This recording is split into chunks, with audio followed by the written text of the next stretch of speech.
Local 4 News arrived first on the scene this afternoon about 4:30, where we found police canvassing the neighborhood. The Mississippi cresting for the third time already this year is moving into LeClaire Park. The bike path completely submerged. Driving around the Quad Cities, I wonder just how fast our phones are keeping up with all the construction. Jim, Tiffany, I got my Marvel shirt on today. This really is what it is all about. This is an example of a controlled burn out here in Tipton, Iowa. Veteran runners, they're not the problem. It's the first timers, the ones who don't train, who just wake up and say, I want to run the Bix. When the car hit, it sounded like a tire blew, and it sounded like they got reared end.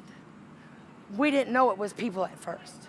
Holly Cunningham is one of many employees at the Quad City Inn who are shaken up after 2 pedestrians were hit by a car and killed last night at nearby Brady Street and Veterans Memorial Parkway. It's not worth crossing 6 lanes of traffic. I mean, there's literally a light right there.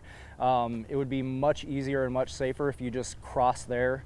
You know, I mean, it's less than a block from where you see a lot of these people crossing Brady. The 2 men were trying to cross this dangerous 6-lane intersection when they were hit.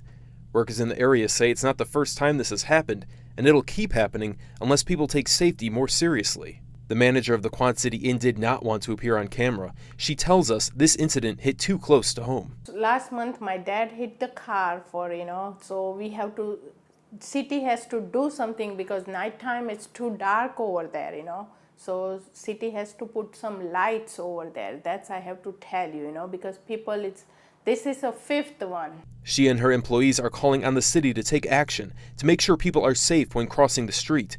But those we spoke with feel the problem won't ever be fixed. You have to watch the lights down there on 59th, then you got to watch the lights up here on Veteran. And if they're both not red, you might as well kiss your butt goodbye. In Davenport, James Sears, Local 4 News. And I just heard like 4 loud pops, and I kind of just thought it was fireworks or somebody messing around, and then I looked over and everybody's like running. That sound prompted a lockdown at Augustana College on move-in weekend.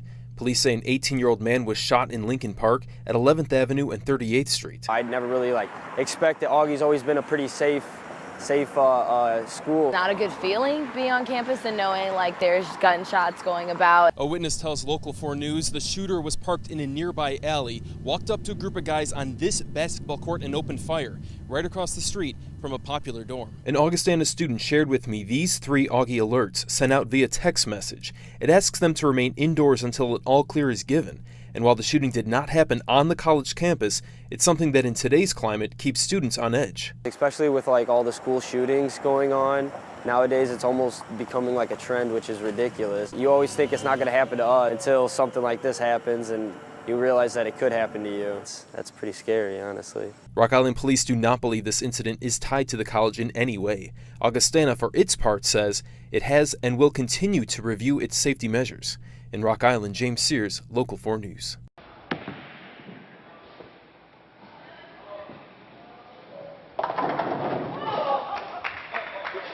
Jamie Drovashevich of Kelowna has been bowling since she was 11 years old. This is my life. Jamie's been competing for Special Olympics as part of Illinois' delegation for about that long. She's won many trophies and even gold medals. We caught up with her and her mom at QC Family Entertainment in Moline. Do you have a strategy? Focus behind second pin and trying it hard. Yeah.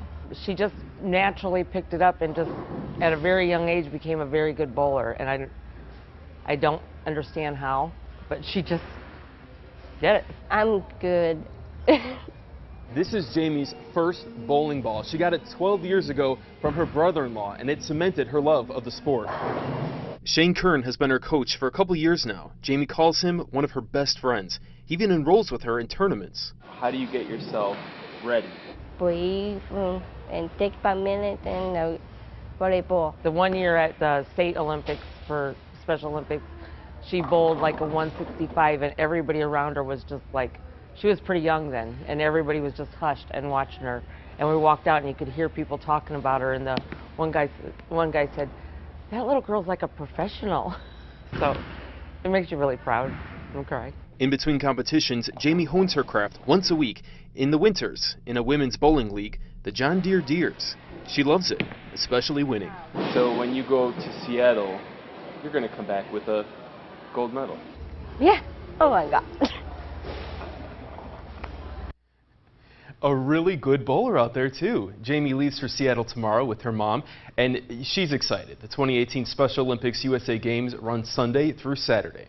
In the studio, James Sears, Local 4 News.